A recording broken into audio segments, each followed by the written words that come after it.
You're well. Welcome to your next English lesson. Before we start, let's just check if we got everything. So check if you've got a sharp pencil, your English book, a ruler, and it would also be handy if you could have Google or the internet, whether that's on your iPad, iPhone, laptop, wherever you can access it, because we're going to be doing some research, and research means we're going to be finding facts about a certain thing, okay? And more specifically in this lesson, it's going to be finding facts about our animal that we've chosen, our animal's environment. Okay, we'll talk more about that in a second. So pause the video and make sure you've got all of that stuff there. Okay, right. Before we start, let's just, in our English book, write the date and learning objective and underline it with a ruler. Pause the video to do that now.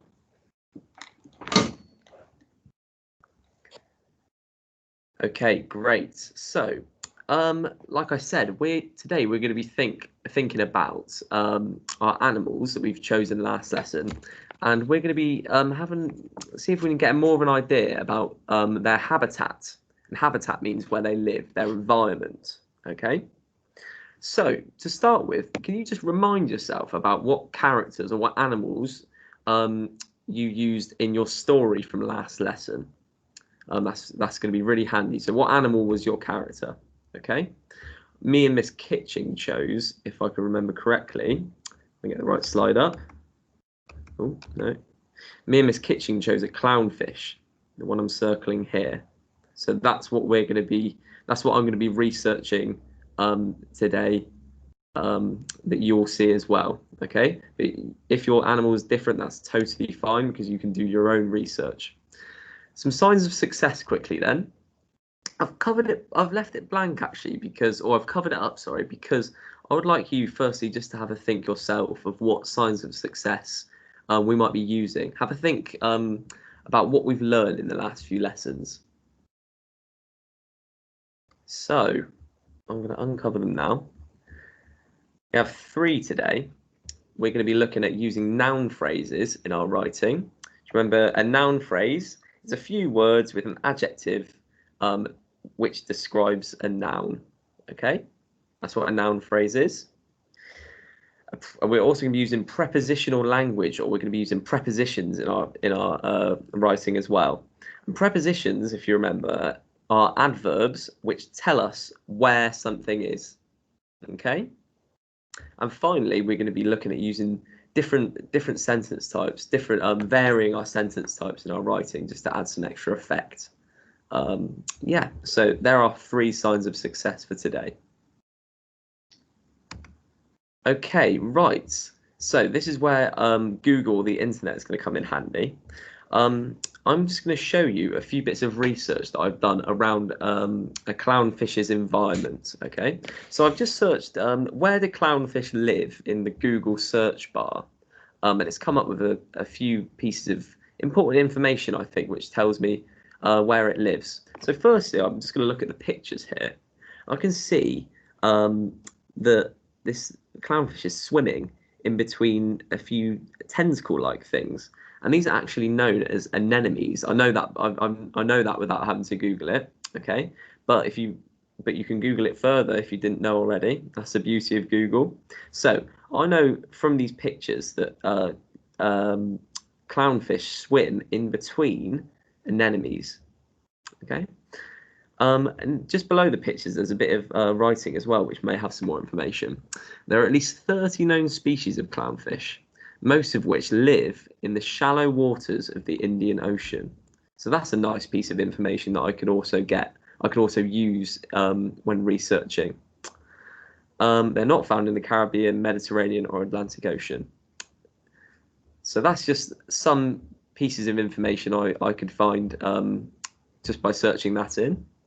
I also typed in clownfish moving through coral, because coral are found at the bottom of the ocean, especially in tropical habitats where clownfish live. And I found a video, actually. I'm just going to play it to you quickly. And this might give us a slightly different idea of the clownfish's environment. This will give us almost a live video example of where they live. So you'll see this. I'll play the video. It's only about 50 seconds long, so just watch the video. Maybe have a look out for certain other parts of a clownfish's environment. Maybe look at the water behind, the water in the background. Sorry, maybe some of the rocks. Let's have a look.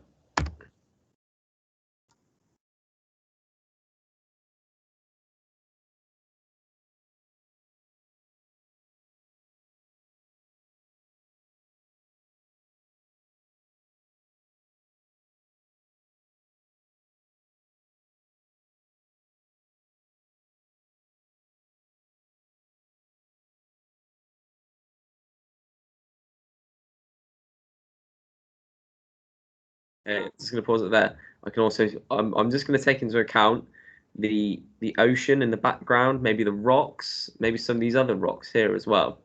There's just more things that I can take. I'm taking in all of the environments here.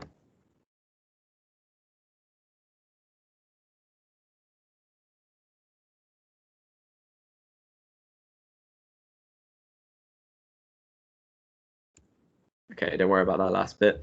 Let me just change the screen again for you. Okay, right. So from that video as well, I noticed that they were talking about how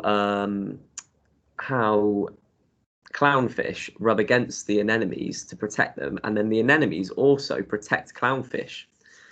So these are just loads of facts that I found. Now, using the advice that I've given you from researching, obviously your animal might be different, so you're going to be searching different things. Okay, I would like you now to use Google, use the internet, and just research the environment around your animal. Okay, so maybe search where they live. Okay, and then maybe have also look at some videos of them in their habitats or in their environments. That might be a nice way of gathering some ideas of where they live. So I would like you to pause the video and do that now. Come up with maybe 4 different facts that you could find, and then we're going to go through and we'll carry on with the lesson after you've done that. So pause the video and do that now.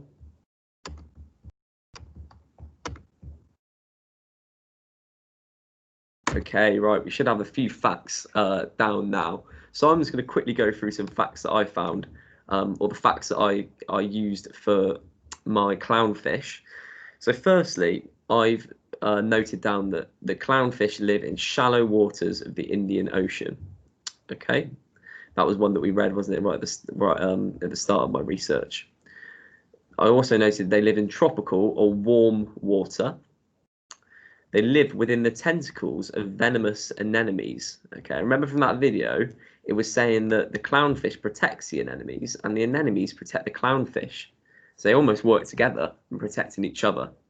Okay, so those are just 5 little facts that I've found from my research, and hopefully you've done the same for your animal.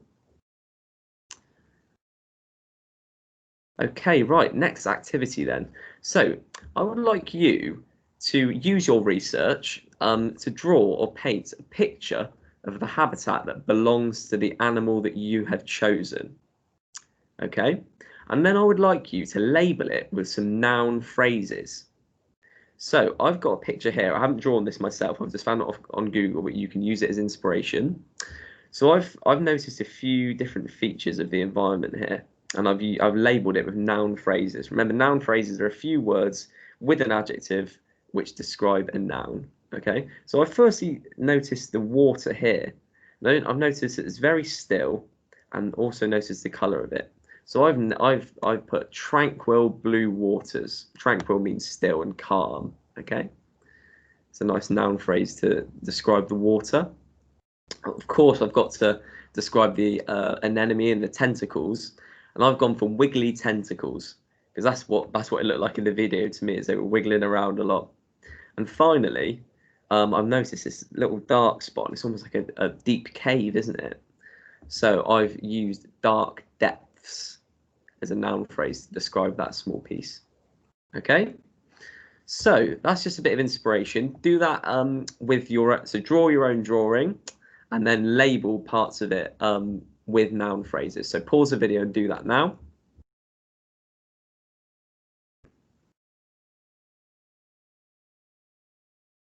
Okay, fantastic. We should have all labelled and drawn, or drawn and labelled our pictures by now. Okay, make sure you've got your noun phrases to describe each part.